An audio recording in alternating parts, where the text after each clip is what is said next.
శాశ్వతమైన పరిశుద్ధమైన పొదరిల్లు.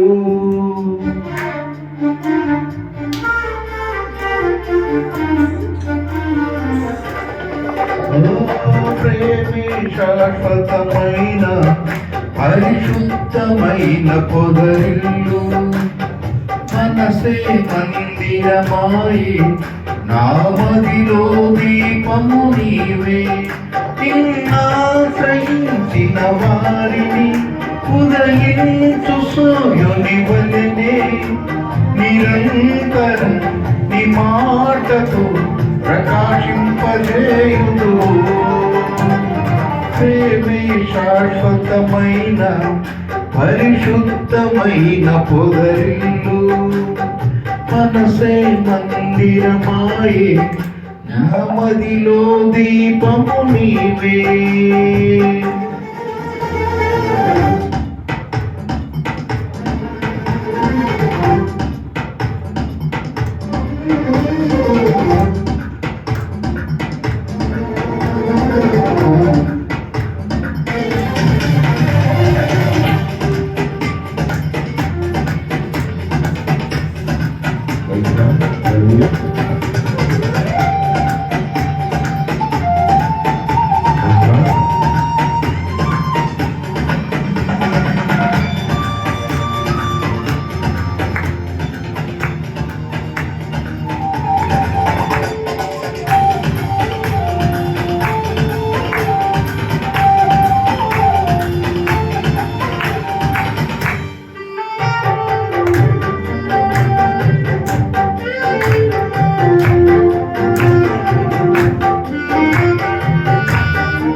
విమలమైన మీరు ధియం ఆత్మీయముగా ఉత్తేజపరచిన పరివర్తన క్షేత్రము.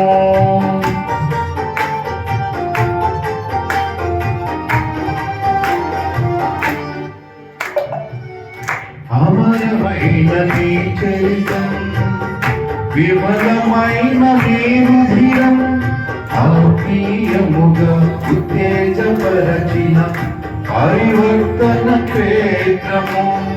ఇన్నాళ్ళుగను స్నేహించి ఇంతగా ఫలింపచేసితివి. ఈశ్వర సంపదనంతటితో అభినయించి నే పాడదను. ఉండలేను బ్రతుకలేను నీ తోడు లేకుండా, నీ నీడ లేకుండా. ప్రేమే శాశ్వతమైన పరిశుద్ధమైన పొదరిల్లు. మనసే మందిరమాయే నా మదిలో దీపము నీవే.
ఉపదేశం విజయమిచ్చే శోధనలో ఖడ్గము కంటే బలమైన వాక్యము ధైర్యమిచ్చే నాశ్రమలో.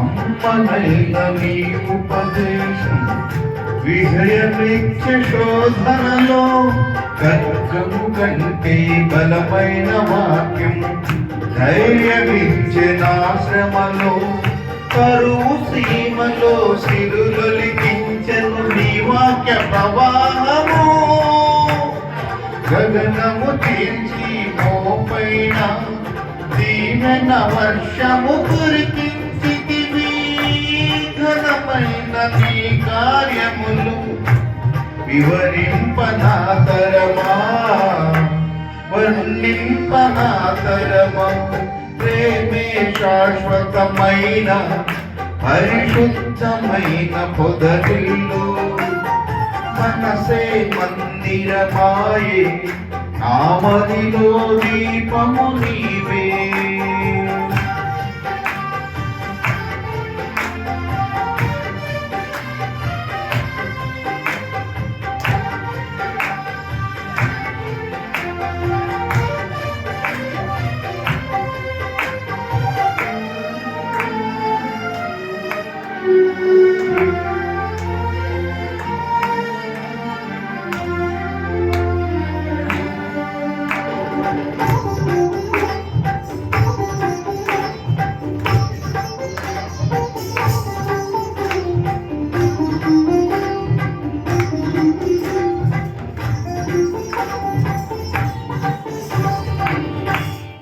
రాసిన విషాద గీతం సమసిపోయే నీ దయతో సంబరమైన వకారములతో నాట్యముగా మార్చితివి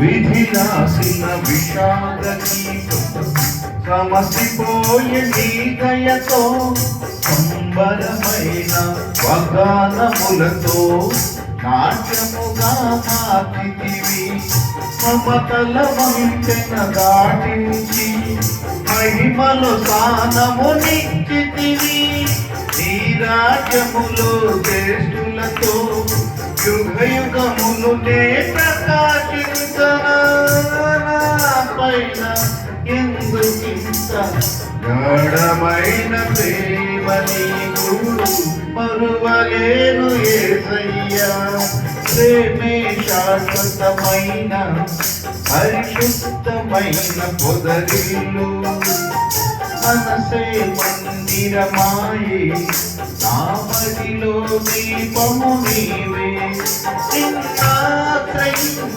వారిని ఉదయించు సూర్యుని వలెనే నిరంతరం నీ మాటతో ప్రకాశింపజేయుదు ప్రేమే శాశ్వతమైన పరిశుద్ధమైన పొదరిల్లు మనసే మందిరమాయే నామదిలో దీపము నీవే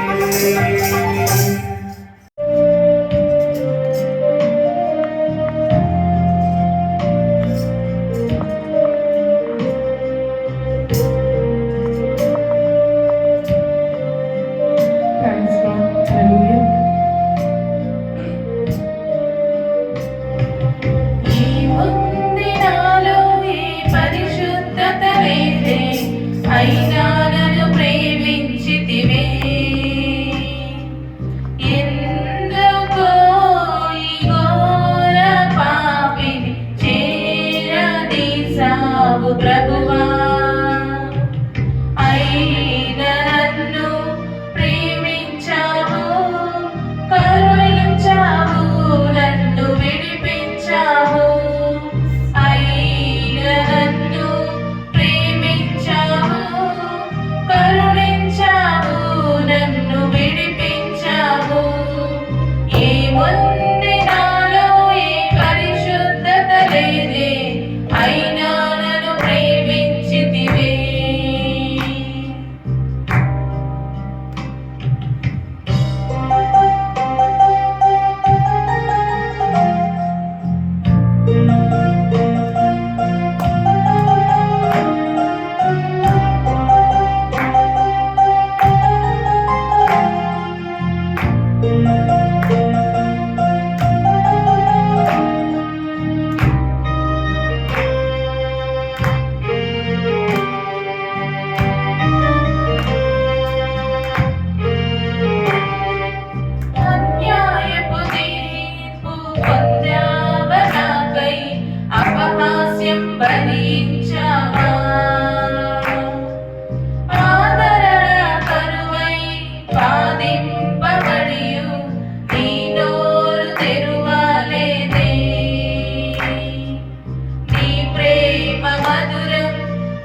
ప్రేమించితివే. ఎందుకో ఈ ఘోర పాపిని చేరదీశావు ప్రభువా. అయినా నన్ను ప్రేమించావు, కరుణించావు, నన్ను విడిపించావు. అయినా నన్ను ప్రేమించావు, కరుణించావు, నన్ను విడిపించావు. ఏముంది నాలో ఏ పరిశుద్ధత లేదే, అయినా నన్ను ప్రేమించితివే.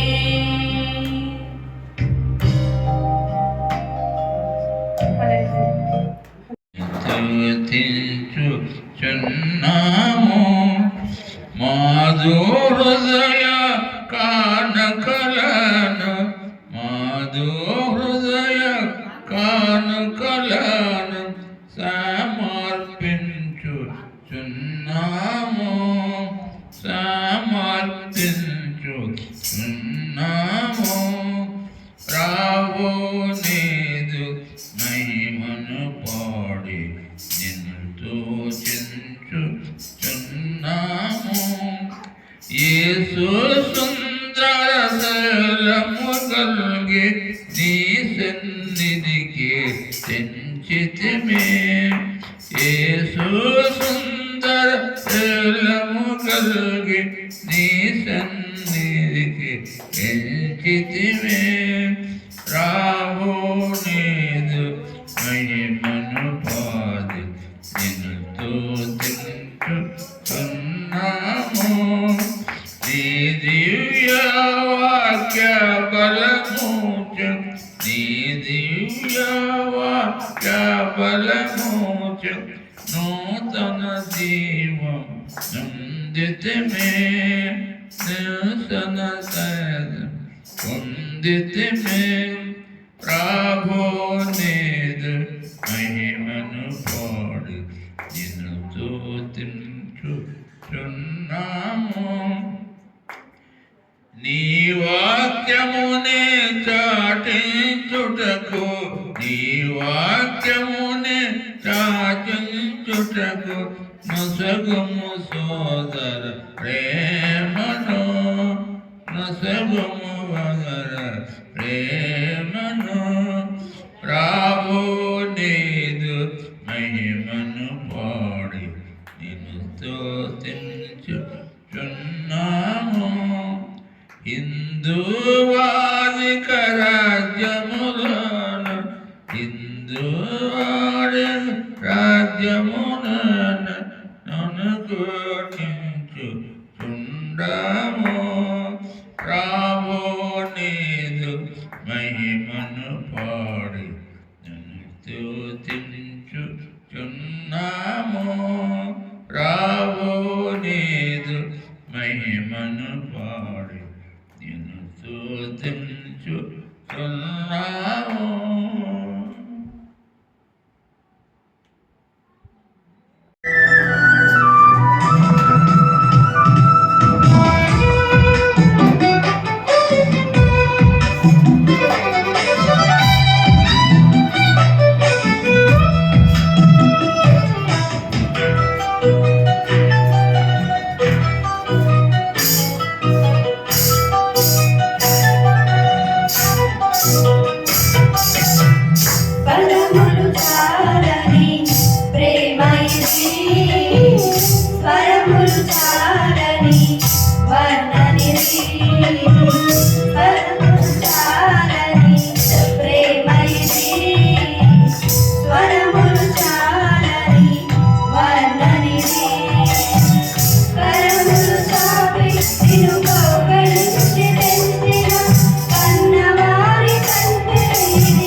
ఇది తండ్రి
కును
వందనాలు తెలియజేసుకుంటూ ఈ రోజున ఇది ఈ సంవత్సరానికి చివరి శనివారం కాబట్టి ఈ సంవత్సరం చూడని వారు అనేక మంది ఉన్నారు. దానిలో భాగంగా ఈరోజు కూడా ఒకరు మాకు తెలిసిన వాళ్ళు ఈ లోకాన్ని విడిచిపెడిపోయినట్టుగా మేము చూస్తున్నాం. ఈ విధంగా తెలియని వాళ్ళు కూడా ఎంతోమంది వెళ్ళిపోతున్నారు. ఎక్కడికి వెళ్ళిపోతున్నారు? ప్రతి ఒక్కరూ ప్రయాణం చేసేవారికి ఎక్కడికి వెళ్తున్న విషయం తెలిసి ఉండాలి. మనము ఏదైనా ఊరు వెళ్ళాలంటే ఒకవేళ రాజమండ్రి, సామర్లకోట, కాకినాడ, వైజాగ్, విశాఖపట్నం లేకపోతే ఎక్కడికి వెళ్ళాలంటే ముందు అక్కడికి ఆ ఊరికి మనం టికెట్ తీసుకోవాలి.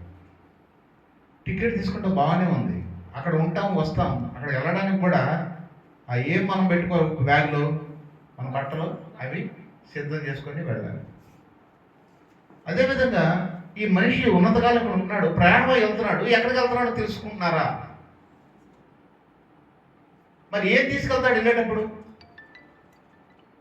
తీసుకెళ్ళే కూడా ఉన్నాయి, ఎక్కడికి వెళ్ళాలో తెలుసుకోవాలి. తీసుకెళ్ళే ఏంటంటే వద్దన్నా వచ్చే ఉంటాయి, మంచి చెడు మన సాక్ష్యం తప్పకుండా ఇవి మన వెనకాల వస్తాయి. మనం అనుకుంటాం పుట్టినట్టే వెళ్ళిపోతారు, ఏముంది తల్లి గర్భంలో ఏ విధంగా వచ్చాడో అదే విధంగా. కానీ మంచి చెడు కూడా మనిషి పట్టుకెళ్తాడు. కాబట్టి ఉన్నంతకాలం ఎలా బ్రతకాలి, ఎలా ఉండాలి అన్నట్లయితే ఒకరు మాదిరికరంగా సిద్ధపాటు కలిగి ఉండాలి. ఏ విషయంలో సిద్ధపాటు? నా ట్రైన్ ఎప్పుడు వచ్చినా నేను ఎక్కుతాను, నా స్టేషన్ నేను ఎప్పుడు వచ్చినా వెళ్ళిపోతాను, ఎప్పుడైనా నేను దిగుతాను. అంటే మనం ఈ లోకంలో ఎవరు అంటే యాత్రికులం, పరదేశులం. పరదేశులం అంటే అర్థం ఏంటి? ఈ దేశం కాని వారు.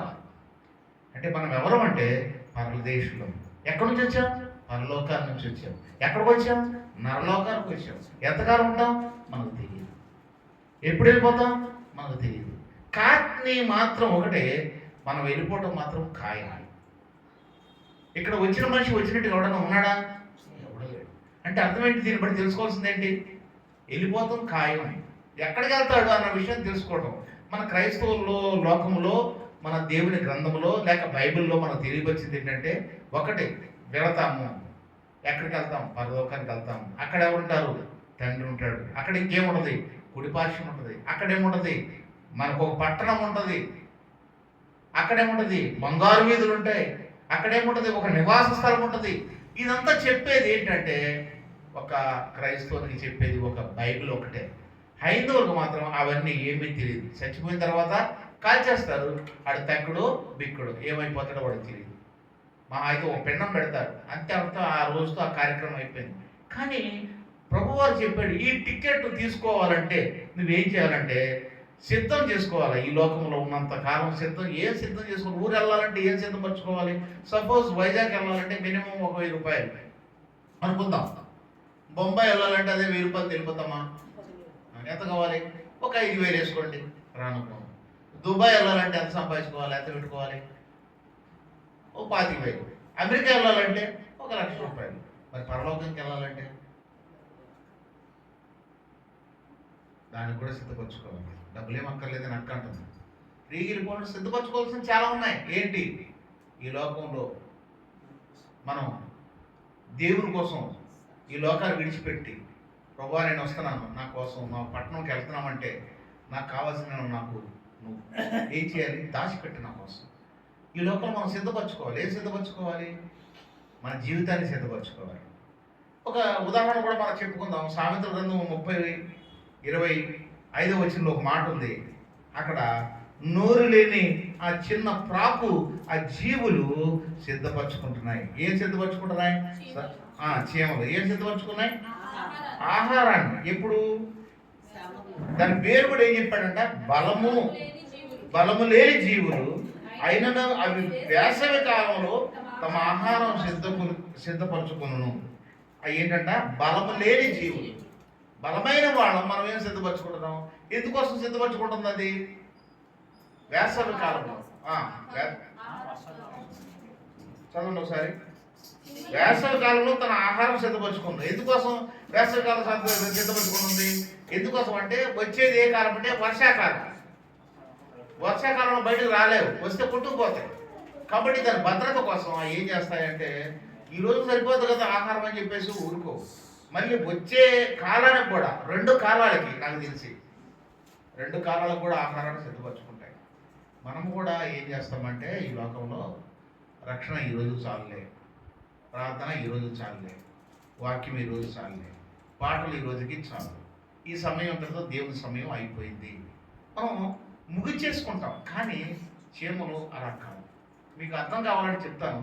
ఇక్కడ ఇంత టైల్స్ అయినా ఉన్నాయి కదా, ఒక మిడత కానీ లేదా ఏదైనా చంపేసి పడేయండి, ఎక్కడి నుంచి బయలుదేరి వస్తాయి, పొద్దునకి మొత్తం అంతా పట్టుకుపోతాయి. దానికి ఎందుకనే దానికి ఆహారం లేక దానికి ఎలా తెలుస్తుందంటే ఇప్పుడు అదే వేటలో ఉంటుంది. మనం పడుకున్నా కానీ లేచినా కానీ మన గమ్యం ఎక్కడికి వెళ్ళాలి అన్న విషయాన్ని మనం జ్ఞాపకం చేసుకున్నట్లయితే మీరు ఆ బలహీనమైన చీమల కంటే మనం బలవంతులు ఉంటాం. కానీ మనం మాత్రం అది ఆలోచించుకోకుండా ఈ లోకంలో మనం కూడా సాగిస్తూ ఉంటాం. అందుకే రాబోతున్నది ఏంటంటే ఉగ్రత కాలం అనేది గుర్తుపెట్టుకున్నాయి. ఏంటి ఆ చీమలు? ఉగ్రత కాలం అంటే ఏంటి? చచ్చిపోతాం, వర్షం కొట్టుకుపోతాం. అప్పుడు కానీ ఆహారానికి వెళ్ళాము అనుకో, ఆ వర్షం వచ్చి ఏం చేసేది? మనల్ని తోసుకెళ్ళిపోవాలి. కాబట్టి మత్తయి సువార్త 3వ అధ్యాయంలో 7వ వచనంలో ఒక మాట అంటాడు చూడండి. మత్తయి సువార్త 3వ అధ్యాయం 7వ వచనం. అతడు పరిసయ్యులలోను సద్దుకైయులలోను అనేకులు బాప్తిస్మం పొందవచ్చుట చూసి సర్పసంతానమా రాబో ఉగ్రతను తప్పించుకున్నటకు మీకు బుద్ధి చెప్పువాడెవడు? మారు మనసుకు తగిన ఫలము ఫలించుడి. మారు మనసు తగిన ఫలం ఫలించుడి. రాబో ఉగ్రతకు తప్పించుకున్నటకు మీకు బుద్ధి చెప్పిన వాడెవడు? ఎవడు? ఈ లోకంలో చీమలకు ఎవరన్నా బుద్ధి చెప్తారా? చెప్పరు. కానీ అవే బుద్ధి తెచ్చుకుంటాయి. మనిషికి ఎంత బుద్ధి చెప్పినా ఇదేమంటాడు యెషయా గ్రంథం 1వ అధ్యాయంలో, వీరు నా మీద పిల్లలను పెంచి పెద్ద చేయగా వారు నా మీద తిరుగుబాటు చేసిరి. అంటే వీళ్ళు ఎవరంటే సిద్ధపాటు కలిగి ఉండరు. సిద్ధపరచుకున్న వాళ్ళు కూడా చెడగొడతారు అవసరమైతే. తిరుగుబాటు స్వభావం. వెళ్దాం రెండమ్మ ప్రార్థనకి, వెళ్ళొచ్చులే, రోజు ప్రార్థనేనా, వెళ్ళొచ్చులే, ఏదో వారం ఒకసారికి సరిపోద్ది, వెళ్ళొచ్చు ప్రార్థన కాదు. ఈ చీమలు మాత్రం రేపటికి ఆహారం ఉన్నా ఎల్లుడికి ఆహారం ఉన్నా కానీ వచ్చే ఆ 4 నెలలు లేక 8 నెలల కోసం ఎండాకాలం ఏం చేస్తుంది? ఆహారాన్ని సిద్ధపరచుకుంది. కాబట్టి మొట్టమొదటిసారిగా సిద్ధపాటు అంటే మన జీవితంలో ఎవరిని పోలు నడుచుకోవాలంటే మనం చీమలను పోలే నడుచుకోవాలి. చీమలు లైన్గా వెళతాయి, ఏ మాత్రం క్రమం తప్పవు. కాబట్టి మనం కూడా క్రమాన్ని అనేది తప్పకూడదు. మన క్రమం ఉంది, సంఘ క్రమం. ఏమని అపోస్తులు 2:42 ఏముంది క్రమం? అపోస్తుల బోధ, సహవాసం, రొట్టె విరుచుట, ప్రార్థన, ఎడ తెగక. అంటే కట్టింగ్ ఉండదు, చీమ నడక కట్టింగ్ ఉండదు మధ్యలో. కాబట్టి మనకు కూడా కట్టింగ్ అనేది ఉండకూడదు. కొన్ని జీవితాల్లో మన జీవితాలకు వస్తూ ఉంటాయి, ఇసుగుదల వస్తుంది. ఎవరు చేస్తారంటే అపవాది. చాలే అది ఇప్పుడు అందుకే కదా మరి ఈ రోజు ఎందుకు రాలేకపోయారంటే చాలే, నిన్న బాగలేదన్నాను, వాళ్ళ దగ్గరికి వెళ్ళి ప్రార్థన చేసాం, బాగుంది, మరి ఈరోజు ఎందుకు రాలేకపోయారు? రేపు రావచ్చులే.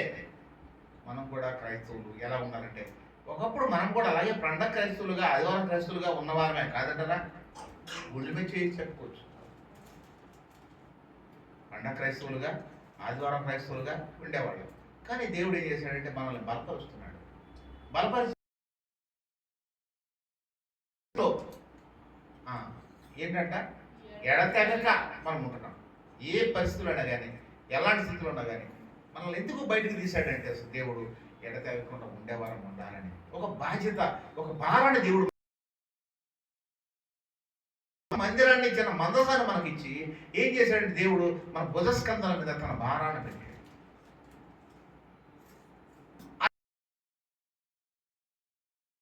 నా యొక్క నా వెనకాల ఉన్న వాళ్ళకి నాకు అని అవి ఏం చేస్తుంటే అన్ని సరఫరా చేస్తుంది. అది అనటమే కాకుండా అనేక మంది.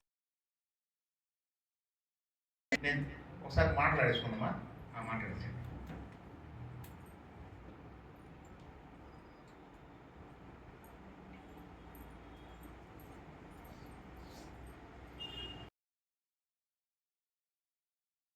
కాబట్టి మనం ఏం చేయాలంటే మనకు మాదిరిగా ఇంకొకరిని ప్రోత్సహిస్తూనే ఉండాలి. 2 ఆహారం ఉంది, మన సొమ్మేం పోయే 2 ఆహారం ఉంది, చెప్పుకుంటూ వెళ్ళిపోవడమే. ఏం ఆహారం? జీవాహారంతో పాటు దేవుడు చేసే శరీరాహారం కూడా.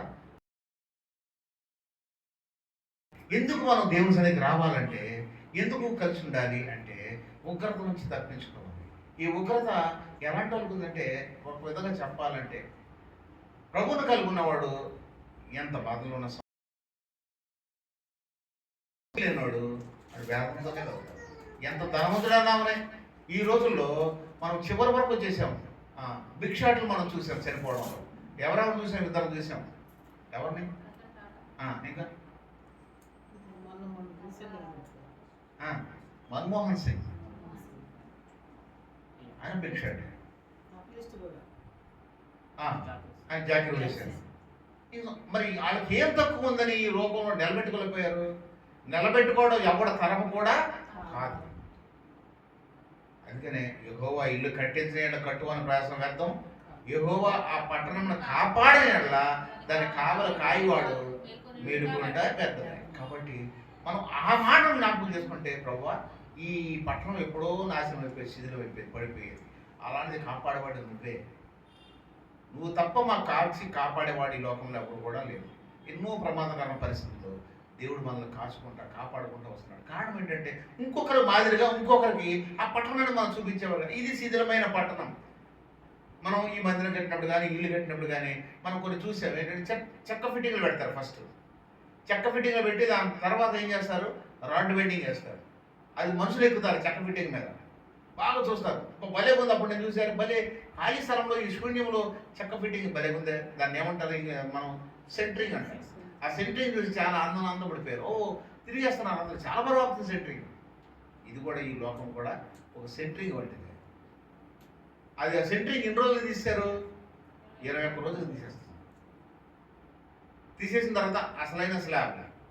ఆ సెంటరింగ్ ఉన్నప్పుడు ఏమైందండి? ఇదంతా కర్రలు ఉంటాయి. ఇప్పుడు కర్రలన్నీ ఏమి లేవు. దానికంటే ఇప్పుడు శూన్యం ఇంకా ఎక్కువగా ఉంది ఈ స్లాబ్. అందువల్ల నిజమైన స్లాబ్ మన ప్రభు దేవుడైన యేసుక్రీస్తు వారు పరలోకాన్ని మనకు ముందుగానే ఇచ్చేసాడు. అందుకోసం దీనికోసం కాదు మీరు పరితపించుకోవడం. ఈ రాబో ఉగ్రత నుంచి మీరు తప్పించుకోవాలంటే అందరూ ఆ పరలోకానికి చేరరు, ఎవరైతే రక్షింపడి. అందుకని ఇందాక మాట అన్నాడు ఏమని? సర్పసంతానం రాబో ఉగ్రత నుంచి తప్పించుకున్నటకు మీకు బుద్ధి. సర్పసంతానం అనే దేవుడు ఎందుకని ఈ మాట ఉపయోగించాల్సి వచ్చింది? మనం సర్పసంతానమా లేక దేవుని సంతానమా అని చెప్పినప్పుడైతే, ఒకప్పుడు దేవుని సంతానమే. దేవుని మాట వినక సర్పం చెప్పిన మాట విని వాటి బిడ్డలు అయిన కారణం చేత సర్పసంతానమా. సర్పసంతానం అనే వాళ్ళు ఏం చేస్తారంటే ఎప్పుడు తిరుగుబాటు చేస్తారు, దేవుని మాట వినరు, విషం దొక్కుతారు, మంచి కార్యాలు చేయరు. కాబట్టి మనము కూడా సర్పసంతానమా అని అనిపించుకున్న మొన్నటి వరకు. కానీ యోహాను సువార్త 1:12 ప్రకారంగా ఆయన అంగీకరించిన కారణం చేత మనం ఎవరి సంతానము? దేవుని సంతానం, దత్తపుత్రులని అధికారం దేవుడు మనకి ఇచ్చాడు. కాబట్టి మనం ఎలా ఉండాలంటే బుద్ధి కలిగిన వారుగా, ఉగ్రత నుంచి మనం తప్పించుకోవడం కాకుండా అనేక మందిని తప్పించేవారుగా ఉండాలి. ఇది ఏమంటే ఎవరు కాపాడుతాడు దేవుడు అంటే, ఈ ప్రకటన గ్రంథం 3:10 ఒక మాట ఉంది చూడండి. ప్రకటన గ్రంథం 3:10. ప్రకటన గ్రంథం 3:10. ప్రకటన గ్రంథం 3:10.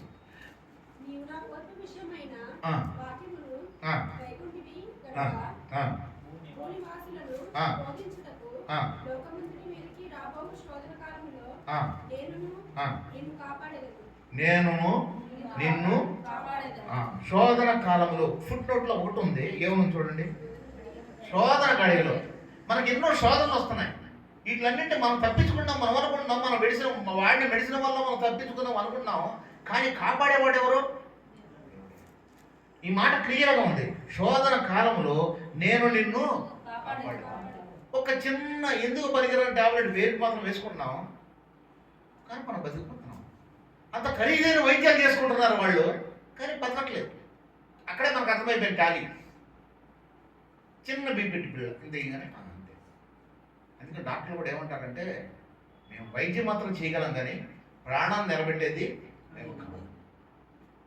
కాబట్టి ప్రాణం నిలబెట్టాలంటే ఎవరి వల్ల? ఎందుకని? ప్రాణము యెహోవా పెట్టిన దీపం. ఆయన మన నాసికారంధ్రంలో జీవాయు ఊదాడు, ఆయన వల్ల అవుతుంది ఏదన్నా. అయ్యో కొద్దిగా ముందు తీసుకొస్తే మేము నిలబెట్టేవాళ్ళం అండి. ఏం తీసుకొస్తే నిలబెడతారు? కొంత సమయం కొద్ది ముందు తీసుకొస్తే నిలబెడతామండి. ఏం నిలబెడతారు? ప్రాణం నిలబెడతారు. అంటే అది నిలబడి ఉంటే నిలబెట్టగలరు తప్ప అది వెళ్ళిపోతే మళ్ళీ తెచ్చి ఇది వారికి ఏ మాత్రం కూడా లేదు.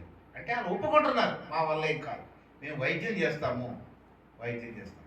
కాబట్టి రాబో కాలంలో వచ్చి కాపాడేవాడు నేను. ఇది సిద్ధపాటు కూడి కాబట్టి. ఇంకోటి సిద్ధపాటు అంటే ఇంకేంటి? రెండోదిగా మనం చూసినట్లయితే సామెతల గ్రంథం 31:15. సామెతల గ్రంథం 31:15. సామెతల గ్రంథం 31:15.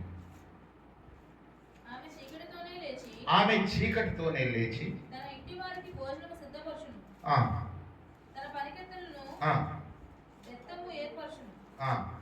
ఆమె పొలములను చూసి దాన్ని తీసుకొనును. ఆమె చీకటితోనే లేచి ఏం చేస్తుందంట? తన ఇంటి వారికి భోజనము సిద్ధపరచును. తన ఇంటి వారికి భోజనము సిద్ధపరచును. చీకటి అనగా ఏంటి? చీకటి వెలుగు. మనం ఎక్కువ దేన్ని ఇష్టపడతాం? వెలుగుని ఇష్టపడతాం. చీకటికి మీరు వెలుగు సంబంధులా చీకటి సంబంధులా అంటే అర్థం ఏంటి? వెలుగు సంబంధులు అంటే దేవుని సంబంధితులు, చీకటి సంబంధులు అంటే అపవాది సంబంధులు. కాబట్టి ఆమె చీకట్లోనే లేచి దేని కొరకు ఎదురు చూస్తుంది అంటే వెలుగు కొరకు, దేవుని కొరకు. మనం చీకట్లో ఉంటాం, అపవాది మనల్ని కూడా ఒక చూపు చూస్తూ ఉంటాడు. కానీ మనం దేవుని కొరకు ఎదురు చూస్తే తప్పకుండా దేవుడు తన బలాన్ని, దాని శక్తిని ఇస్తాడు. ఇచ్చి మనకి ఎటువంటి అపాయాలు రాకుండా ఆయన కాపాడుతూ ఉంటాడు. చీకటి సంబంధి ఏం చేస్తుందంటే నీ పని అయిపోయింది, నేను లేవు, అయిపోయింది, నీ టైం అయిపోయింది, అనుకున్నావు కదా రేపు రోజు బతుకుతామని ఆ బాధకో, ఇగో ఈ జబ్బు వచ్చింది కదా నీ వల్ల కాదు, నువ్వు ఒంటరిదానం అయిపోయావు కదా, నువ్వు ఒంటరివాడు అయిపోయావు కదా, నీ వల్ల ఇది కాదు, ఇది దాన్ని ఏ విధంగా చెప్పొద్దు, దాన్ని ఏ విధంగా చెప్పొచ్చు? నెగిటివ్ థింగ్స్లోకి మనల్ని నడిపించుకెళ్ళిపోతుంది. ఇంకే నీ వల్ల అయిపోయింది, ఏదో ఎరిగో మాకు కాదు, అబ్బాయి ఇంకా లేదు. ఇది చెప్పేది ఎవరంటే అపవాది. అది ఏం చేస్తుంది? చీకట్లో నెట్టేస్తుంది. మనం తెలియకుండానే మనం ఒక విధంగా ఒక భ్రాంతిలోకి వెళ్ళిపోతాం. నిజమే కదా. అందుకని పౌలు అన్న మాట ఏంటంటే బ్రతుకుడైతే క్రీస్తే. బ్రతికినంతకాలం ప్రభువు యేసుక్రీస్తు వారు ఎలా బ్రతికాడు? బాధల్లో బతికాడా లేకపోతే సుఖంలో బతికాడా? బాధలోనే బతికాడు. పుట్టుకే బాధ, నిందలు, అపనిందలు ఎవరికి వచ్చింది? మరి వచ్చింది. దేనివల్ల? యేసయ్య ఆమె గర్భంలో రావడం వల్ల ఎన్నో బాధలు. కాబట్టి ఎన్ని బాధలు వచ్చినా కానీ ఎప్పుడైతే మనకు బాధ వస్తుందో, ఎప్పుడైతే మనకు వేదన వస్తుందో, ఎప్పుడైతే మనకు శోధన వస్తుందో ఈ మాటలు జ్ఞాపకం చేసుకుంటే బ్రతుకుడైతే క్రీస్తే, చావు అయితే లాభం. లాభం అంటే ఏంటి? ఈ లోకాల నుంచి వెళ్ళిపోతాం. వెళ్ళిపోతే ఎక్కడికి వెళ్ళిపోతాం? దేవుని దగ్గరికి వెళ్ళిపోతాం. అంటే ఈ లోక ప్రయాణాన్ని మనం ముగించుకుంటాం, వెళ్ళిపోతాం. నేను ఒక ఫ్లైట్ మిస్ అయిపోవడం అంటే కూలిపోయింది. పాకిస్తాన్లో ఫ్లైట్ చాలా ఖరీదైన ఫ్లైటే. మరి ఎలాగా ఏమైందంటే అది ఎలా తీశారు వీడియో, మరి తీశారు, అది నేను చూశాను. ఎలాగంటే కూలిపోతుంది, ఇలా ఇలా అయిపోతుంది. అది మొత్తానికి దాన్ని కాక్పిట్ ఏదో అంటారు, దాన్ని ఒక వాయిస్ బాక్స్ కాల్ ఒకటి ఉంటుంది లాస్ట్లో. అప్పుడు ఆ కెప్టెన్ చెప్తా ఉంటాడు, చెప్పిందంతా రికార్డ్ అయింది. ఆ రికార్డ్ అయింది ఏంటంటే ఎలాగైతే జరుగుతుందంటే ఒక పక్షి కొట్టేసింది. ఇంత ఖర్చు పెట్టి, కొన్ని కోట్ల రూపాయలు ఖర్చు పెట్టి ఒక పక్షి కొడితే విమానం ఎటైపోయింది? షికారు అయిపోయింది. కోట్ల రూపాయలు నష్టం అయిపోయింది. ఒక పక్షి కొడితే ఏ కాయకో ఏ గద్ద ఏది కొట్టిందో తెలియదు. అంటే మనిషి జీవితం ఎంత ఏ పార్టీ. ఒక పక్షి ఎన్ని ప్రాణాలు తీసేసింది చెప్పండి. చెప్పాలంటే 145 మంది ఊరిగా చచ్చిపోయారు ఒక పక్షి దెబ్బకి. మనం అనుకుంటాం ఇది గదించాం, అది గడించాం, ఇంత సంపాదించాం. ఏమి లేదు, మనం ఏమి చేయలేం. ఒక పక్షి ఎంతమంది చంపేసిందంటే దానికి ఎంత బలం ఉన్నట్టు, మన ఎంత బలహీనమైనట్టు. కాబట్టి ప్రభుది మనం వెళ్తున్నాం, వస్తున్నాం, ఎన్నో అపాయాలు, ఎన్నో ఇబ్బందులు, ఎన్నో ఇక్కట్లు రోజు మొదలుకుంటే మళ్ళీ క్షేమంగా అక్కడికి వెళ్తామో వెళ్ళమో మనది తెలియదు, వస్తామో రామో మనది. కానీ ఒకటి మాత్రం ఎదుగుతాం ఏంటంటే నా దేవుడు నన్ను కాపాడేవాడు కునుకడు క్షేమంగా తీసుకొస్తాడు. సమస్య లేదా విషయంలో ఈ సంవత్సరం మొత్తంలో మనం అప్పుడే తీసుకొచ్చేస్తున్నాడు. అయిపోయింది, ఇంకో 2-3 రోజుల్లో మనం నూతన సంవత్సరం చూస్తాం. అందుకని సిద్ధపడి ఉండాలి. ప్రభువా నువ్వు ఎంత గొప్ప దేవుడు నా పట్ల. ఈ సిద్ధపాటు కూడా కారణం ఏంటంటే ఒకటే, మనం కృతజ్ఞత కలిగి ఉండాలి. ప్రభు నన్ను సిద్ధపరచు, నా బిడ్డలు కూడా సిద్ధపరచయ్యా. ఇంకా రాని వాళ్ళు చాలా మంది ఉన్నారు, వాళ్ళందరూ కూడా సిద్ధపాటు. ఇంకా నా కుటుంబంలో ఎంతమంది ఉండిపోయారు, వాళ్ళందరూ సిద్ధపరచు. ఇప్పుడు మన ఇంట్లో ఒక యజమాని ఒక జీతం తీసుకొచ్చి తనే తింటాడా, కుటుంబంలో అందరూ పెడతాడు. కుటుంబంలో అందరూ మరి పెడతారు. రక్షణ కూడా ఎవరు చూపించాలి? కుటుంబంలో అందరూ. మరి ఈ లోకంలో ఆహారం పెడుతున్నప్పుడు జీవాహారం పెట్టకపోతే ఎలాగా? దాని బాధ్యులు ఎవరు అవుతారు? అయ్యో ఇంకా బిడ్డ రాలేదే, వాడికి ఆహారం, మంచి ఆహారం చాలా ఇష్టం అని తల్లి ఏ విధంగా ఎదురు చూస్తుందో. మరి బిడ్డ కానీ రేపు పొద్దున ప్రభువు తెలుసుకోకుండా ఈ లోకాన్ని విడిచిపెట్టేస్తే నిత్యాగ్ని గొడవలో మడుతుంటే మనం అంత బాధపడాలి చూసి. కాబట్టి బిడ్డల కోసం కన్నీరు విడిచి ప్రార్థించాలి. అయితే మన బిడ్డల్ని మనం మార్చడం మన వల్ల కానే కాదు, కానీ దేవుని వల్ల అవుతుంది. అయితే దేవుని వల్ల అవ్వాలంటే ఏం చేయాలంటే మొదటి జామున లేచి తన బిడ్డల కోసం ఏ విధంగా ఆహారాన్ని సిద్ధపరచుకుంటుందో అదేవిధంగా జీవాహారాన్ని సిద్ధపరచు ప్రభువా, ఆ బిడ్డని నీ వాక్యంతో మార్చు ప్రభువా అని కన్నీరు విడిచి ప్రార్థన చేసినప్పుడు తప్పకుండా బిడ్డ మారుతాడు. గొప్ప కార్యాలు మనం చూస్తాం. ఆమె చీకటితోనే సిద్ధపాటు. దేనికోసం సిద్ధపాటు అంటే వెలుగు కోసం. యెషయా గ్రంథం 8వ అధ్యాయం 17వ వచనం ఒక మాట చూద్దామా? యెషయా గ్రంథం 8:17. యాకోబు వంశమునకు తన ముఖమును మరుగు చేసుకొను యెహోవాను నమ్ముకొని నేను ఎదురు చూస్తున్నాను, ఆయన కొరకు నేను కనిపెట్టుచున్నాను. సరిగ్గా చదవండి. యాకోబు వంశమునకు ఫుల్ స్టాప్ దగ్గర ఫుల్ స్టాప్ పెట్టండి, కామా దగ్గర కామాలు పెట్టండి, లేకపోతే కంటిన్యూ చేయండి. యాకోబు వంశమునకు తన ముఖమును మరుగు చేసుకొని యెహోవాను నమ్ముకొని నేను ఎదురు చూస్తున్నాను, ఆయన కొరకు నేను కనిపెట్టుచున్నాను. యాకోబు వంశమునకు తన ముఖమును మరుగు చేసుకొని యెహోవాను నమ్ముకుని నేను. యాకోబు వంశంకు ఆయన ముఖాన్ని ఏం చేస్తున్నాడంట? మరుగు చేసుకుంటాడు. మరి యాకోబు ముఖాన్ని మరుగు చేసుకుంటే యాకోబుకి వాక్యాన్ని ఎందుకు ఇచ్చాడు దేవుడు? వాక్యాన్ని ఇస్తున్నాడు కానీ వాళ్ళు వాక్యాన్ని పెడచుకుని పెడుతున్నారు. అప్పుడు ఏం చేస్తాడంటే ఆయన ముఖాన్ని మరుగు చేసుకుంటాడు. అది కానీ పాట కూడా కదా, వాక్యమును యాకోబుకు తెలియజేసిన వాడని, వాక్యమును యాకోబుకు తెలియజేసిన వాడని, ఇస్రాయేలుకు ఇలాగునా చేసియుండలేదని, ఏ జనముకి ఇలాగునా చేసియుండలేదని, దేవునికి స్తోత్రము గానము చేయుటయే మంచిది, మనమందరము స్తుతి గానము చేయుటయే మంచిది. యాకోబు వంశానికి తన ముఖము మరుగు చేసుకొను యెహోవాను నేను నమ్ముకొంచున్నాను, ఆయన కొరకు నేను కనిపెట్టుచున్నాను. కనిపెట్టడం అంటే ఇందాకేంటి? ఎదురు చూడడం, సిద్ధపాటు కలిగి చూడడం. అంటే దేనికోసం ఎదురు చూస్తుందంటే ఈ తల్లి చీకటితోనే పగటి కాలం కోసం ఎదురు చూస్తుంది. పగటి కాలం ఎప్పుడు వస్తుందా? పగలు ఎప్పుడు అవుతుందా? పగలు అనేది దేనికి సాదృశ్యం అంటే దేవుని యొక్క మందసానికి, దేవునికి మన సాదృశ్యం.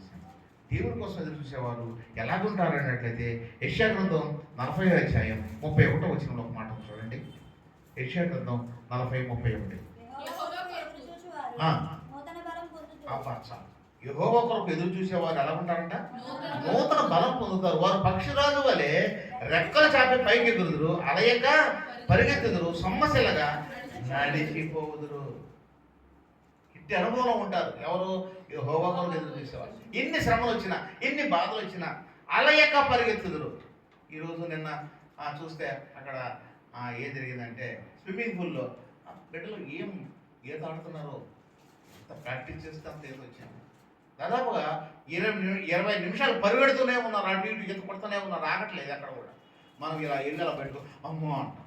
మరి 20 నిమిషాలు 1500 మీటర్స్ అంటే 1500 మీటర్స్ అంటే మన రైల్వే గ్రౌండ్ ఉంది కదా, దాన్ని దాదాపుగా ఎన్ని రౌండ్లు వేయచ్చు? 3 రౌండ్లు. 3 రౌండ్లకి ఎక్కువే. ఒక రౌండ్ వచ్చి 400 అనుకుంటాను నేను.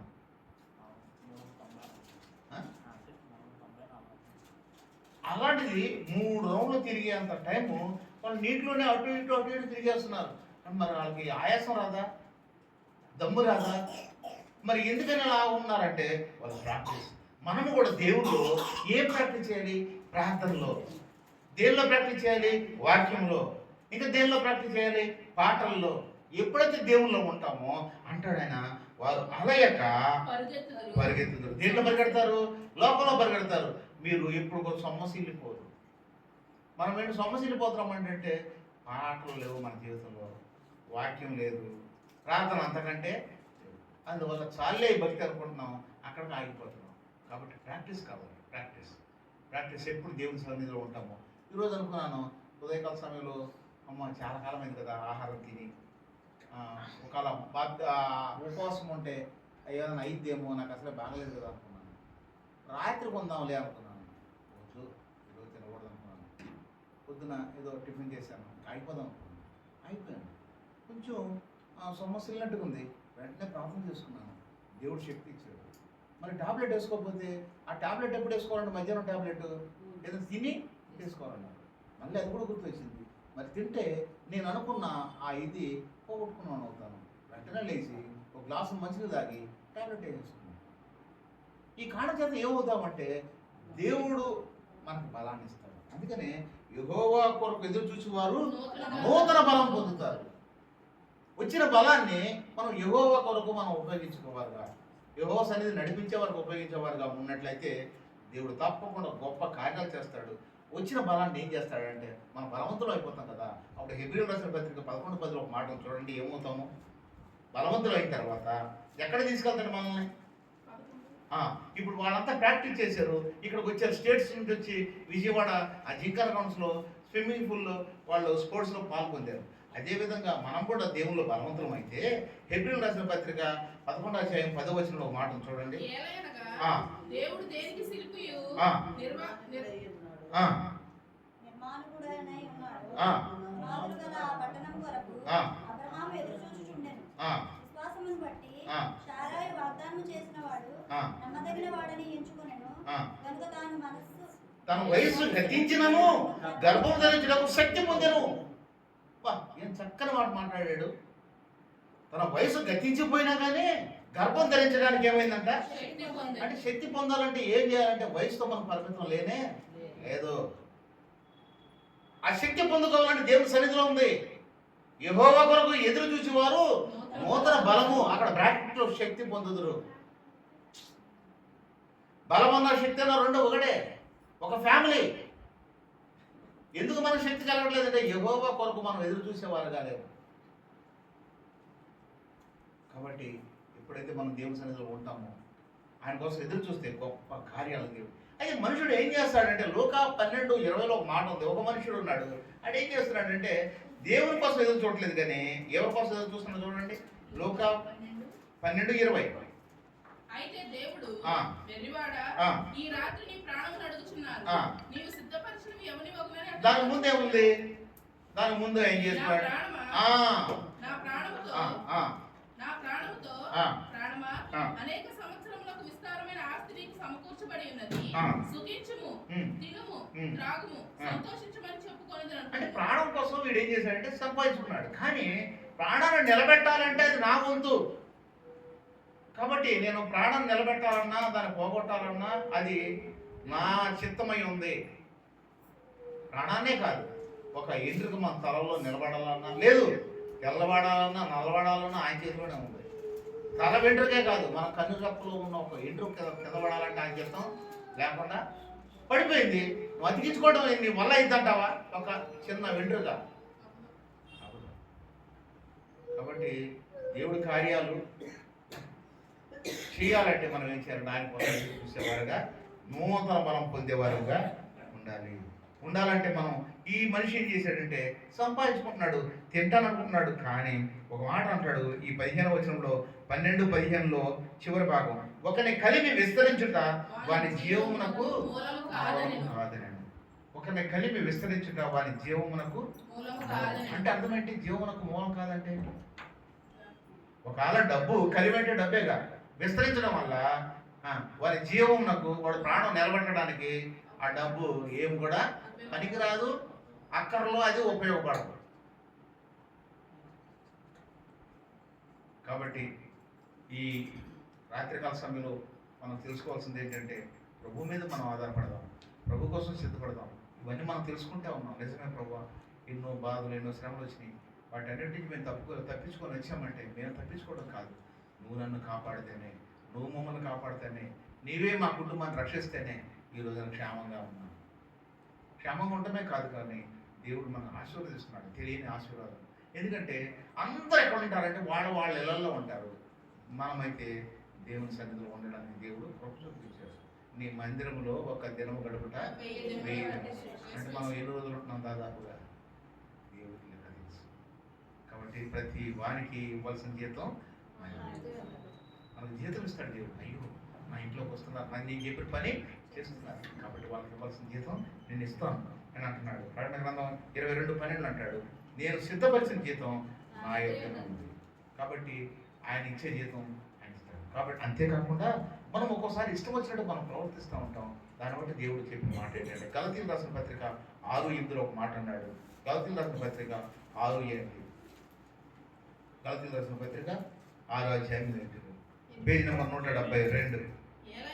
ఏలయనగా తన శరీరేచ్ఛను బట్టి విత్తువాడు తన శరీరమును క్షయమును పంట కోయును, ఆత్మను బట్టి విత్తువాడు ఆత్మను నిత్య జీవమును పంట కోయును. చాలు. కాబట్టి మనము ఆత్మను బట్టి విత్తు ప్రజలుగా మనం ఉన్నాం. ఆత్మను బట్టి విత్తువాడు ఆత్మ నుండి నిత్య జీవమును పంట కోయును. ఇప్పుడు మనం ఏం కోస్తామంటే నిత్య జీవం. అది ఒక యవనస్తుడు అంటాడు, అయ్యా నాకు అన్ని లోకంలో ఉన్నా కానీ నేను నిత్య జీవనకి వెళ్ళాలంటే, వారసుడు అవ్వాలంటే నేను ఏం చేయాలి? లోకంలో వదిలిపెట్టాలి. దేవుడు చెప్పింది నీకు ఇష్టమని వదిలిపెట్టాలి. అప్పుడు నువ్వు నిత్య జీవన పంటకు వస్తావు, దాంట్లో నువ్వు ఉంటావు. ఆహా, వాడు ఏం చేశాడు? నిత్య జీవనం చెలవచ్చుకొని వెళ్ళిపోయాడు. దీన్ని బట్టి అర్థమైంది ఏంటంటే నిత్య జీవాన్ని పోగొట్టుకున్నాడు. కాబట్టి నిత్య జీవం పొందాలంటే ఈ లోకంలో కొన్ని వదిలిపెట్టాలి. ఏ వదిలిపెట్టాలి? శరీరాశ, నేత్రాశ. అంతేకాకుండా శరీరాశలో మనకు కావాల్సిన చాలా ఉంటాయి. ఏదైతే నీకు ఇష్టమైందో అవన్నీ మనం వదిలిపెట్టాలి. ఏ వదిలిపెట్టాలనే విషయాన్ని ఆయనకి ఇష్టమైంది ఉంటుంది. ఆయన ఉపవాసం అంటే ఈరోజు ఉపవాసం పోవడం కూడా అని చాలామంది అనుకున్నాము. ఈ యెషయా గ్రంథంలోనే ఈ ప్రవక్త ద్వారా మనం ఇంకో మాట నేర్చుకుంటాం. యెషయా గ్రంథం 58వ అధ్యాయం 7వ వచనం, పేజీ నెంబర్ 618. నీ ఆహారము ఆకలి కొన్న వారికి పెట్టుటయు, నీ ఆహారము అంటే నీ ఆహారం అంటే నువ్వు తింటున్న ఆహారం. అంటే నీ ఆహారం ఎలాంటి తింటావు? మంచి తింటావు, కులిపోయింది తింటావు, చెడిపోయింది తింటావు, సైతం తింటావు, మంచిదే తింటావు. మంచి ఆహారాన్ని ఆకలి కొని వారికి పెట్టు, నీ ఆహారాన్ని పెట్టు, ఇంకొకటి పెట్టదు.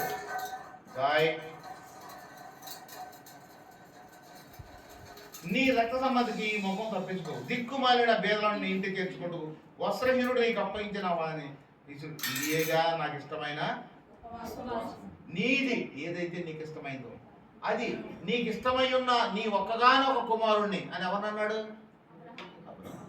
కాబట్టి మనకి ఏది ఇష్టమో. కయ్యూను హేబేలు ఏం చేశారు? ఇద్దరు అర్పణలు అర్పించారు. ఇద్దరికి అర్పణలు అర్పించమని చెప్పారు. కానీ శ్రేష్టమైంది ఎవరు అర్పించారు? తమ్ముడైన హేబేలు. అంటే ఆయనకి ఇష్టమైంది. కయ్యూను ఈయనకి ఇష్టమైంది అర్పించారు. కాబట్టి ఆయన ఇష్టం ఏంటో మనం కనుక్కోవాలి. ఆయన ఇష్టాన్ని కనుక్కోవడం చాలా గ్రేట్. ఆ ఇష్టం ఏంటో రేపు మనం మాట్లాడుకుందాం, రేపు ఆరాధన. కాబట్టి ప్రభు నీకు ఇష్టమైంది ఏంటి? నీ ఇష్టం వచ్చినట్టు నేను ఎలా బ్రతకాలి? నా ఇష్టం వచ్చిన బ్రతికినా కానీ నువ్వు నన్ను కాపాడుతూ ఉన్నావు. కానీ నీకు ఇష్టం వచ్చినప్పుడు బ్రతికితే దాంట్లో ఎన్ని మనకు ఆశీర్వాదాలు ఉంటాయి అన్న విషయాన్ని మనం రేపు తెలుసుకుందాం. అదేవిధంగా ఈ యోహాను సువార్త 14:2 ఒక మాట ఉంది.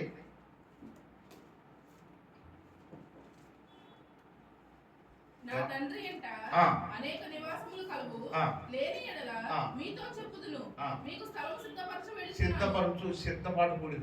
సిద్ధపాటు కొడుకులో దేవుడు మనకు ఏం చేస్తున్నాడు? స్థలం సిద్ధపరచు.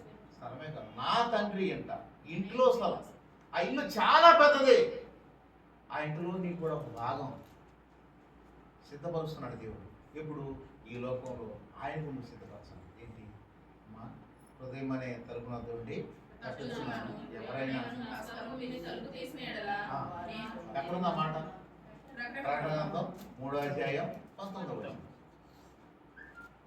ఇప్పుడు ఆయనకి సిద్ధం చేయాలన్నమాట మనసు.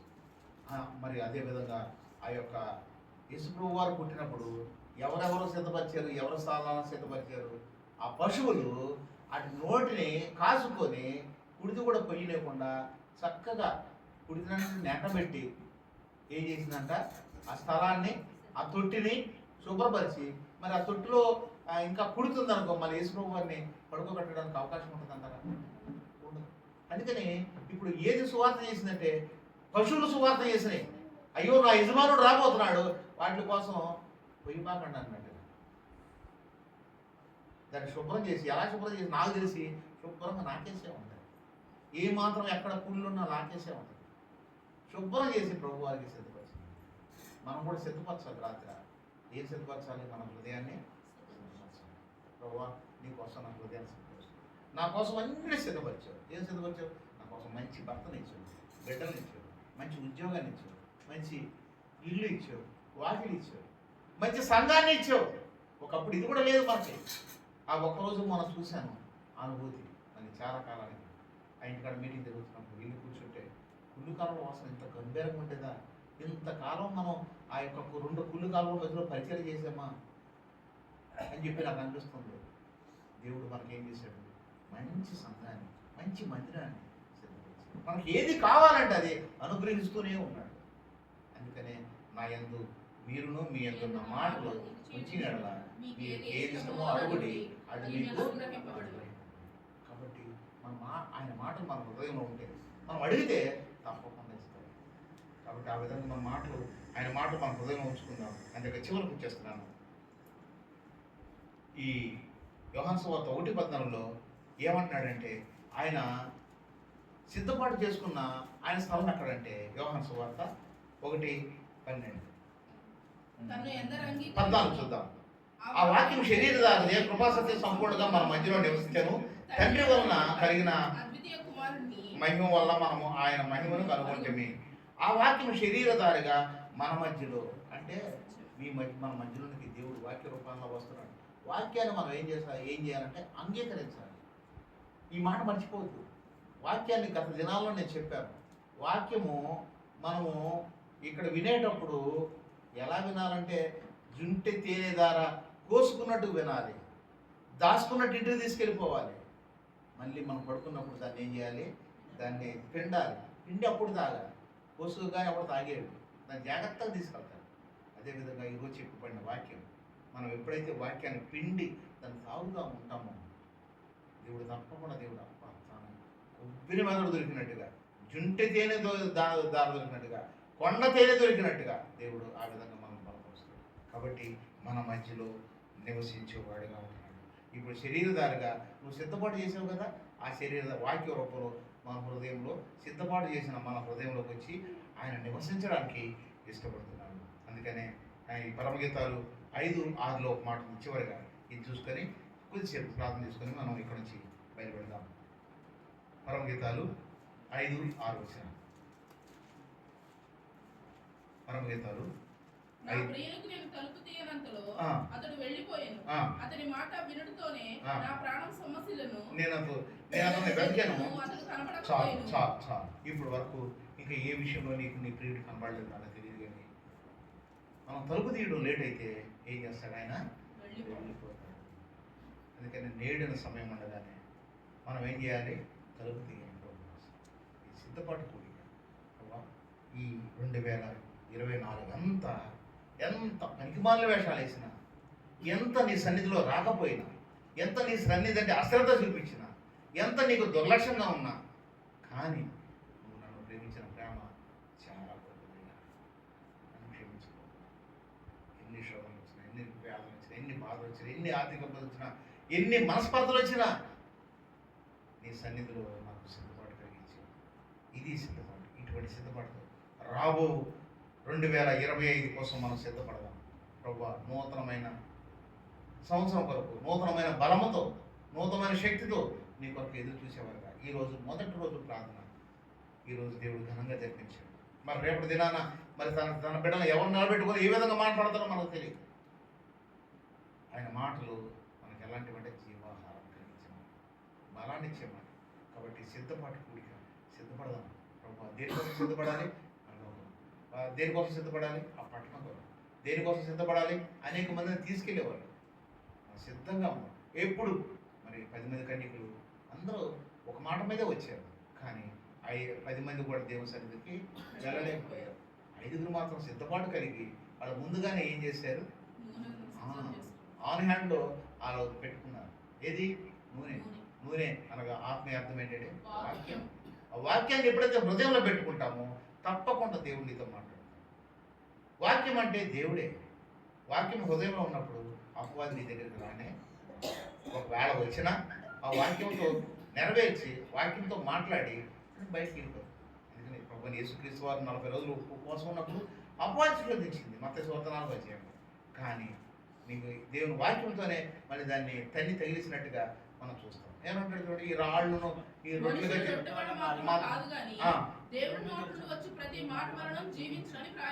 రాయబడి ఉన్నది. ఎక్కడ రాయబడి ఉంది? దేవుడి వాక్యంలో రాయబడి ఉంది. అంటే ఈ వాక్యాన్ని మనం హృదయంలో పెట్టుకుంటే అపవాది సిగ్గుపడి అమ్మో మళ్ళీ వాక్యంతోనే కొట్టు. మళ్ళీ ఇంకో మాట కూడా అంటాడు. ఇంకో మాట కూడా చూడండి, ఇంకా చివరిగా ఇంకో మాట అదే దాన్ని కంటిన్యూ చేయండి. అంతటా వదిలిపెట్టలేదు, తీసుకెళ్లిపోయి దేవాలయ శిఖరమున ఆయన నిలువబెట్టి నీవు దేవుని కుమారుడు అయితే క్రిందకు దూకుము, ఆయన నిన్ను దూచి తన దూతలకు ఆజ్ఞాపించును, నీ పాదం ఎప్పుడైనను రాతికి తగులకుండా వారు నిన్ను చేతులతో ఎత్తి పట్టుకొందురు అని వ్రాయబడి అంటే అపవాది కూడా వాక్యాన్ని చదివి వ్రాయబడి. అంటే ఈయనేమన్నాడు?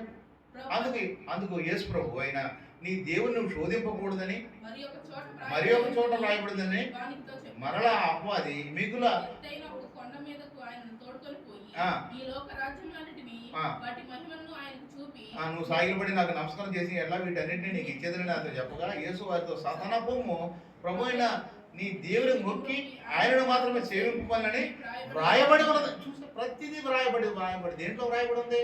దేవుని వాక్యం. అందుకని వాక్యమే మనం హృదయంలో దాచుకోవాలి. ఎప్పుడు వాక్యం నోటితో రావాలి. అందుకని ఏ దైవజనులు కలిసినా కానీ వాక్యం ఎప్పుడైతే వస్తుందో ఆటోమేటిక్గా మనం తెలియకుండా కొన్ని పొరపాట్లు మనం చేయడానికి అవకాశం పొందుతుంది. ఎందుకంటే నోట్లో వాక్యం ఉంది. అపవాది నోట్లో ఏముంటుంది? బూతులు ఉంటాయి. దేవుని బిడ్డల నోట్లో ఏముంటాయి? వాక్యాలు ఉంటాయి. అదే గుర్తు.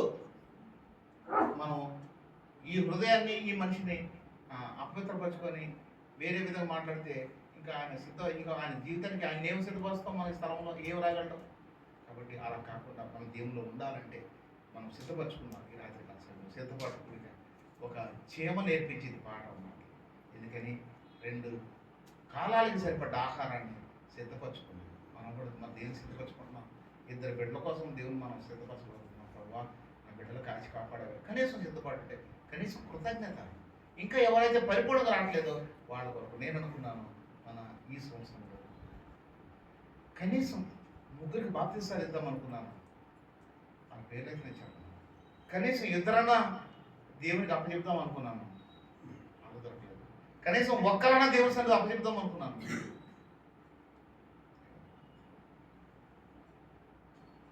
నేను ఒక్కసారికి పని చేయలేకపోయాను. అందువల్ల దేవునికి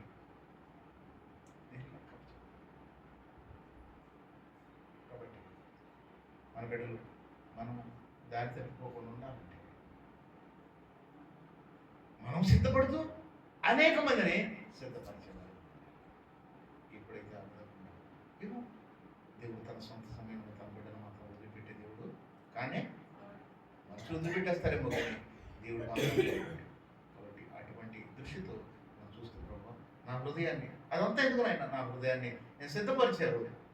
నా హృదయం అని ఎప్పుడైతే నువ్వు బిరిగిన హృదయంతో ప్రార్థన చేస్తావు దేవుడు తప్పకుండా నీ హృదయంలోకి వచ్చి దేవుడిని కార్యం చేస్తాడు. దేవుడు వాటి ఆరోగ్యం ప్రార్థన చేసుకుంటాం.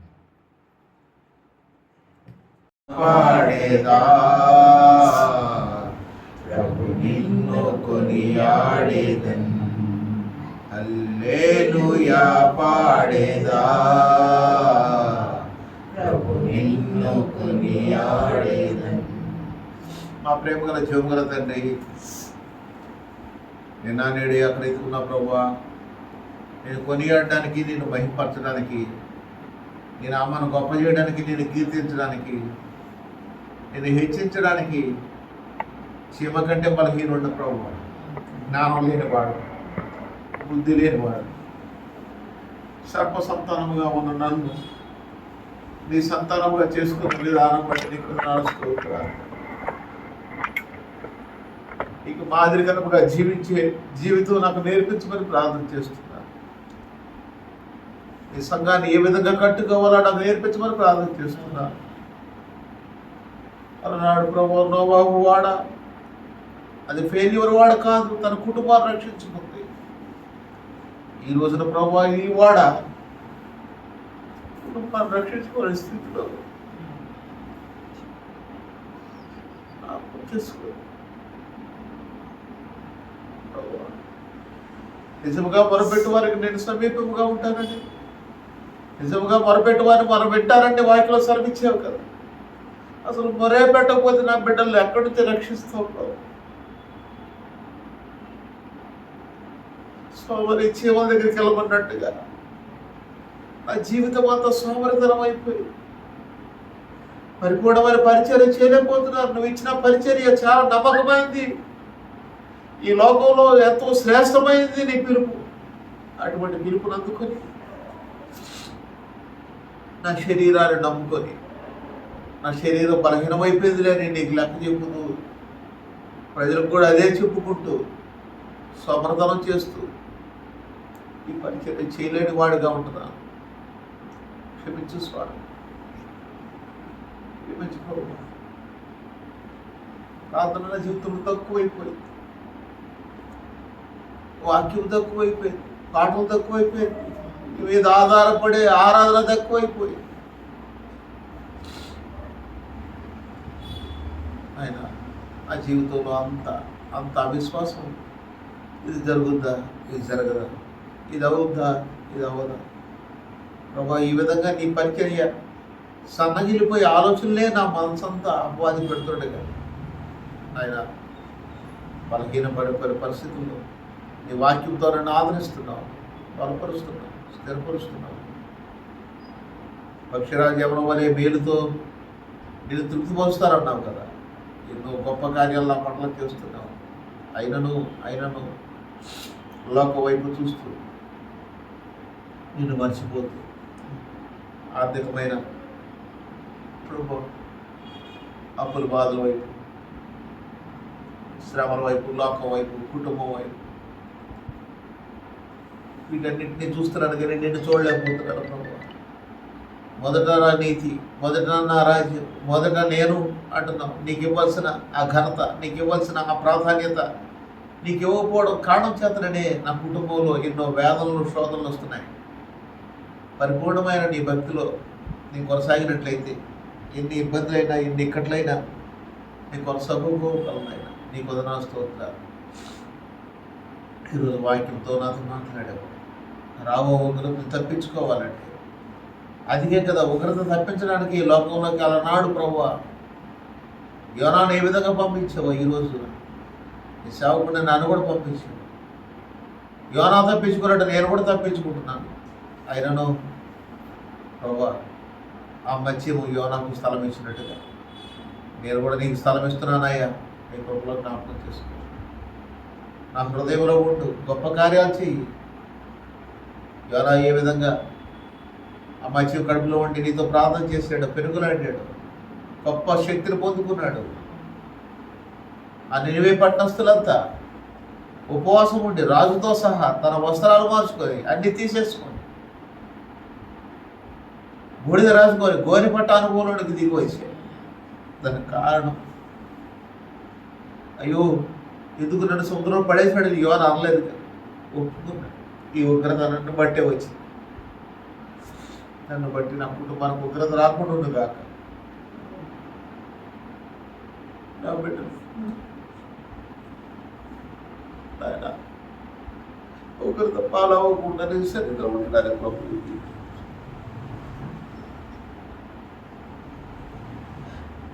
సైన్ ప్రభా తల్లిదండ్రులు అర్థం చేసుకో. ఎంతో భయభక్తులు కలిగి జీవించేవాడుగా ఉండాలని సహాయం చేయాలి.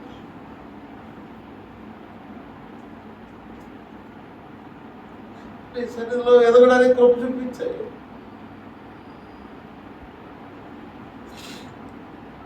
బిడ్డలు ఎప్పుడు అడిగి ఒక బిడ్డ దయచావు, నువ్వు ఇచ్చావు. నేను ఎందుకు అప్పించింది అనిపిస్తా ఉంది నాయన. ఉగ్రత పాలు కాకుండా నీ సన్నిధిలో ఎదగడానికి సహాయం చెప్పు. బావా 3 అంతస్తులు వాడ కట్టిన చుట్టుపక్కల వారి అందరూ అసహించుకున్న, ఎగతాళి చేసిన కుటుంబాన్ని రక్షించుకోగలిగాడు. అదేవిధంగా ప్రభు నా కుటుంబాన్ని రక్షించుకున్న కృప నాకు దయచేసి. లొకేషన్ కూడా జ్ఞాపకం చేస్తుంది. వాడు ఎంతగానో ప్రభు నీ సన్నిధి దూరం అయిపోతా ఉన్నాడు. నీ సన్నిధి దూరం అయిపోతా ఉన్నాడు అయ్యా నీ బిడ్డ. తల్లిదండ్రులంటే, బంధుమిత్రులంటే, సేవకులంటే లెక్కలేనితనంగా ఉంటున్నాడు. ఆయన ఎవరొస్తాడు? దేని చేత తమ నడతను శుద్ధిపరుచుకుంటారు? నీ వాక్యం బట్టి దాన్ని జాగ్రత్తగా చూసుకునే చేతనే కదా అని వాక్యంలో ఉంది కదా. వాక్యాన్ని చూడకపోతే ఏ విధంగా వారు నడతను శుద్ధి చేసుకుంటారు? ఆయన మేము లెక్కప్పు చెప్పాలి. మేము లెక్కప్పు చెప్పాలి. మా ప్రార్థన తక్కువైపోయింది. మా భక్తి సన్నగిలిపోయింది. మా బిడ్డల్ని ఎక్కువ ప్రేమించడం వల్ల నీకు దూరస్తులుగా చేస్తున్నాం. నీకు చూపించండి, దయ చూపించండి, మన్నించండి. జీవనం కూడా ప్రభావం ఎన్నో ఎన్నో అపాయకరమైన స్థితిలో ఆ బిడ్డను కూడా బయటకు తీసుకొచ్చావు. వాడు అన్నీ మర్చిపోయాడు. నీ సన్నిధి రావట్లేదు. నీ సన్నిధి రాకుండా ఉండడానికి బిడ్డలే కారణమా? ఆయన ఆ బిడ్డను ఒకసారి జ్ఞాపకం చేసి ఒంటరాడిని అయిపోయాను, నా జీవితం ఏంటి అనుకున్నప్పుడు మళ్ళీ చూపించి ఒక దారి. 2 బిడ్డలు అడిగితే 2 బిడ్డలు ఇచ్చావు. ఈరోజు నా సమాధానం ఏంటంటే సన్నిధికి రాలేకపోవడం పరిస్థితి. ఆయన ఒకసారి జ్ఞాపకం చేసి కావ్యాన్ని కూడా మనసు మార్చు. సంఘము ఇదేదో మామయ్య గారి సంఘం కాదు, లేకపోతే బాబాయ్ సంఘం కాదు, పెదల సంఘం కాదు. నీది ప్రార్థనా మందిరం. అనేక ప్రజలకు అది ప్రార్థనా మందిరం. కాబట్టి నీకు గౌరవించే వారిగా ఉండాలి. మనపరుస్తాడు. సేవ పట్ల గొప్ప కార్యం చేయబోతున్నది నీకు. ఆ బిడ్డ నమ్మకస్తుడు కావాలి. నీ సన్నిధిలో ఎంతగా పరిచయం చేస్తున్నాడో నీకు తెలుసు. ఆ బిడ్డకి నేను ఎటువంటి జీతాలు నా దగ్గర లేవు, కానీ ప్రతి వాడికి ఇచ్చే జీతం నా యొక్క ఉన్నాను. నీ సొంత సమయంలో నాకు ఇచ్చే జీతాన్ని బట్టి నీకు వదిలేస్తుందా? ఆ బిడ్డ పట్ల కూడా నీకు గొప్ప కార్యం జరిపించు. జీతం అయితే 2025లో ఉద్యోగ వివాహం కూడా నీకు గొప్ప చూపించాను. తులసి రాజుని బట్టి రాజు ఒకప్పుడు సన్నిధిలో ఉండేవాడు కాదు, ఈరోజు ఉండగలుగుతున్నాడు. అంతేకాకుండా ప్రార్థన చేయడానికి కూడా కోరుతుంది. ఇంకా నీ సన్నిధిలో తన తల్లి కూడా ఉందనుకో. రేణుక స్వాతి ఇచ్చిందని బట్టి నీకు బిడ్డలను దీవించవలసి వచ్చింది. అక్కను బట్టి కూడా నన్ను అక్కను దీవించవలసి వచ్చింది. బలపరిచాయి. నీ సన్నిధిలో ఎక్కువ వాడుకు శక్తిని బలం. నాన్నగారిని బట్టి ప్రభావ నీ కృపలో ఇంకా ఆయన జ్ఞాపకం చేసుకున్నందుకు నీకు అధిక బలంలో ఉంచావు. ఇకను నీ సన్నిధిలో ఇంకా వాడబడ్డానికి కోరుకు. నీ అవసరాలను బట్టి దశని బట్టి నీకు జాయిని బట్టి రాబాని బట్టి శ్యామను బట్టి స్వర్ణ జర్నీ వీటిని బట్టి ఆడలను బట్టి నష్టం. బంధుమిత్రులు ప్రార్థన చేయమన్న వారందరూ కొరకు ప్రార్థన చేస్తున్నాను. తెలిసి వాళ్ళతో ఆనంద కొరకు ప్రార్థన చేయమన్నారు. నేను ఆవిడ ప్రార్థిస్తున్నాను. దయచేసి నన్ను కూడా జ్ఞాపకం చేసుకొని నాకు బలహీనతకు తిరిగి వాడగలను. మోసి గారిని బట్టి వదనాలు పరిపూర్ణ శక్తిని బలాన్ని గాయం తగ్గించు. సంఘాన్ని మరి ముఖ్యంగా జ్ఞాపకం చేసుకోవాలి. జాలయ్య గారిని తన కుటుంబాన్ని జ్ఞాపకం చేసుకోవాలి. బాబురావు గారిని తన కుటుంబాన్ని జ్ఞాపకం చేసుకోవాలి. ఎవరైతే సంఘం కొరకు ప్రార్థన చేస్తున్నారో, ఎవరైతే ఆలోచిస్తున్నారో వారందరూ కూడా ప్రార్థిస్తారు. రేపటి దినాన అనేక మందిని సరి తోడుకున్నామని ప్రార్థన చేస్తున్నాం. ప్రభా ఈరోజు వచ్చిన దూర ప్రాంతంలో చేసిన వదినమ్మను బట్టి, ఆదాయాన్ని బట్టి, పనిని బట్టి నీ మన టైం చేస్తున్న పని దీవించు. నీ సన్నిధి అంటే కూడా మాకు బాగా ఇష్టం కలిగించు. నీ నామం మహిమ ఘనత రేపటి దినాన వాడుకోవలసిన వాడుకో. రేపు సాయంత్రం రేపు ఉదయం జాలయ్య గారు ఆయన ద్వారా మాట్లాడు, నా ద్వారా మాట్లాడు. రేపు సాయంత్రం ప్రార్థనా కుటుంబంలో అనేక మందిని తోడుకురా, శామని నిలబెట్టుకో బలంగా. ఎల్లుండు బాబురా గారు మొదలైన 30 వస్తున్నాయి, ముగ్గురు కూడా ఉండడానికి. ప్రభు ఒక పరలోకం మా మధ్యలో దిగి వచ్చింది అన్నట్టుగా నీ కార్యాలు జరిపించి మాకు 1000 మంది ఉండక్కర్లేదు, 100 మంది ఉండక్కర్లేదు. నేను నా ఇంటి వారు